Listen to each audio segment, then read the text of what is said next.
You're lucky to be alive, Mr. Cox. I hope you're starting to take better care of yourself. This place is full of sickness and decay. How could I get better in such a dump? Consider yourself lucky that I'm treating all of my patients equally. But don't push your luck. Don't play the innocent with me. I'm sure you have good reasons to act this way. And also weaknesses that can be exploited.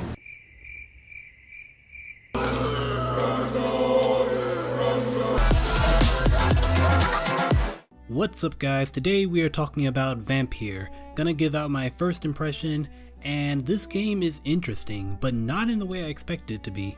Now this game completely flew under my radar right up until the day before release, but I was enthralled, excuse the pun, by the idea of a more modern, well in terms of game development, as this game takes place in 7th century London or something, but like I said, a more modern vampire simulator. You know, good menu design, flowing combat, and a well voice acted experience.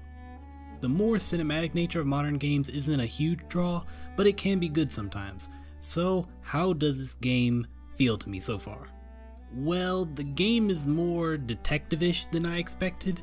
I went in thinking it would be a kill everyone, suck their blood, and kick ass kind of thing, but instead I'm running around doing quests and learning about all the people in the town while scouting out potential victims to sate their vampire urges, while at the same time unfolding an entire mystery about, you know, this hidden secondary civilization of vampires and all the different kinds of them. I haven't actually killed any civilians yet in the 7 hours I've played before writing this, and I like how the game goes about giving the player that decision. Instead of any sort of quota of blood in order to survive or progress through the story or anything like that, killing civilians is instead directly linked to your skill and level. If you don't kill anyone, you'll still be able to progress through the story, but you will be underpowered as combat and quests do not give you a ton of experience to level your skills with, while civilians give a metric ton.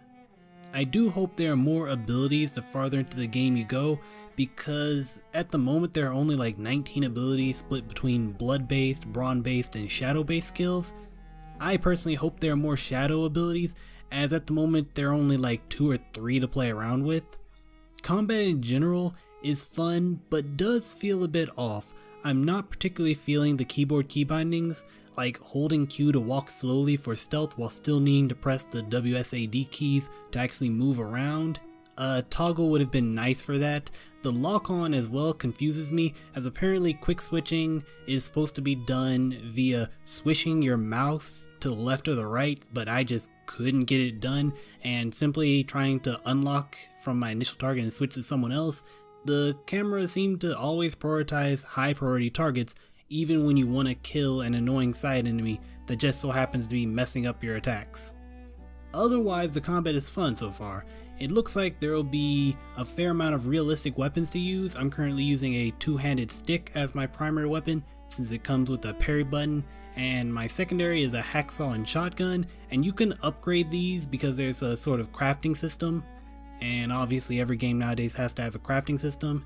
It kinda makes sense here because you're a doctor with the limited supplies of, you know, medical tools, and you need to craft medicine, but crafting weapons and upgrades to your weapons probably should be outside your character's expertise.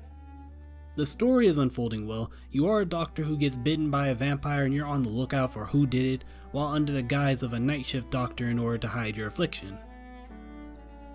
This does come with the side effect of the entire game, well, at least the parts I've played through already, being done at night, so you're not going to really be dealing with any sort of hide yourself during the day sort of mechanics. 50-50 on that. I bet a lot of people will probably like that, but I don't know, it just feels like part of the vampire experience to me, and it's kind of lacking that. Either way, you interact with all these citizens in this game, conversating and curing their diseases, with the benefit of enriching their blood for more XP when you try to, you know, eat them. You get more through either, you know, curing them or by actually just engaging with them and learning more about their story. And as I played, I was really getting the feeling that as I learned more about their story, I just wanted to eat them less and less, with the exception of one person. That's really all I've gotten about this game so far. It's a little bit dialogue heavy. If you were thinking it'd just be some sort of vampire action game, tough luck. It's a lot. You're gonna be doing a lot of dialogue in this game, a lot of talking to people, a lot of walking around, but it's still good and there are plenty of fights to be had all over the town.